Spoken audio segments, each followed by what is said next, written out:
Garnacho, here we go. Garnacho. Yeah. This was announced yesterday. David Ornstein saying that Manchester United have agreed a deal. Chelsea have agreed a deal with Manchester United for the signing of Alejandro Garnacho. There was a bit of confusion initially about the price and what have you, but Ornstein did confirm that it's a 40 million fixed fee. Romano initially said it was less than 40, but it's 40 million fixed fee and a 10% salon clause as part of the package. Garnacho is having his medical today. He's expected to sign a 7-year contract ahead of this proposed move. I still look at it and say I'm not thrilled with the fee, in all honesty. I would have liked more, and I feel we could have got more. I think time was running out, and Man United panicked. I obviously don't think it was helped by us very clearly being like, you're never going to play for United again, even though we tried to backtrack on it. Owen, I'll be honest. When I think about it, it's the maximum we actually could have got in the situation we're in. 100. If you're just looking at only market value, 100% he should be more, but we also have to put our tax on that this is so public. He doesn't want to be here, we don't want him, and he hasn't played all summer because we said don't come back. So we can't again talk out of both sides of our mouth, like you say, when we're like, I want 50-55 for him, which actually in the summer I was saying, but actually by the time I'd taken it all in and gone, you know what, obviously Chelsea are going to come in the last few days. They know he only wants them as well. We really don't want him, and we have to make sure he's sold. It's the best we could have got in the situation. It's not ideal, but it is the best we could have got in the situation. Yeah, I spoke to a mate of mine who's a Chelsea fan, and he's not even sold, because not a lot of Chelsea. They're not sold on him at all.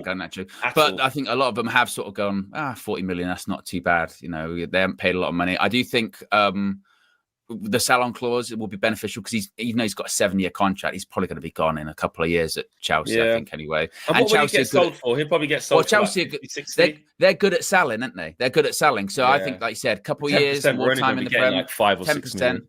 5 or 6. So then altogether you go, he probably ends up total package for United getting sold for like 46, ish million, which again, you go, still not great. But it's probably the best we can probably get. We wanted him out and he wanted to leave. It's the best you can get. And it is 100% pure profit. So it would do a lot for us in terms of 40 million on the books to do that. So, and actually, you know what? Again, I want to say I wish him well, but that means Chelsea will be doing really good. I don't have no ill feeling towards him like a lot of people do. And I actually think he'll do all right. He didn't always try. He's had attitude problems, but every time he was on the pitch, he put his shift in. He didn't, throw his toys out the pram and not run and stuff like that. Attitude-wise, off the pitch, he threw his toys out the pram off the pitch. Yeah, and I think actually that's what's going to be really interesting in this next phase of his career, which I will be looking in on keen eyes as a neutral football fan, is when the going gets tough at Chelsea and you're not playing instead of Neto on the left, or you're not playing instead of Gittins because the manager's thinking, this big champion. I think they got PSG, ain't they, in the thing with Barcelona, whatever. Garnacho's going to want a piece of them big games when he's on the bench. Because the manager prefers this player for these big games. And he's like, I should be playing. His brother gets in his ears, says, how is he not starting? He scored in the last game. Why is he not starting against Barca? And all this stuff. That's when it's going to get interesting. What does that look like? Will he learn from his past mistakes and just suck it up and work hard and not have any social media mishaps?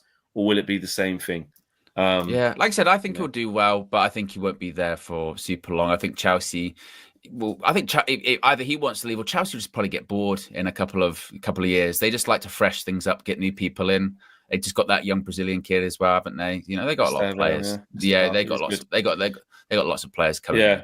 So he's got to be ready to really fight. He's going from not being the main man at Man United because the manager didn't think it, to not being the main man at Chelsea as well. Well, he's got the opportunity to, because they're all young. It's kind of a fair game.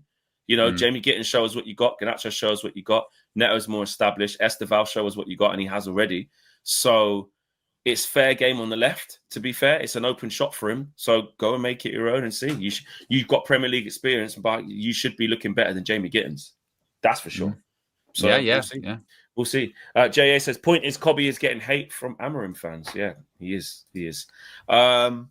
And Esteval is cold, says the wrap up here, and he does look really good. And lastly, tomorrow, look, actually, I'll tell you what, we'll leave that because we're going to do a preview very shortly as well. And actually, I thought about Jim, like, this press conference is actually really big with what he's going to say and what he's going to do. So look out for that. When we do the Trinity, I think we'll probably do it as a reaction to... Yeah, we'll be live just after. Usually they're at 1:30, so we'll be live just after. Yeah. But we are doing the Trinity a little bit earlier today. So all taken into consideration, we'll keep you covered across all of it.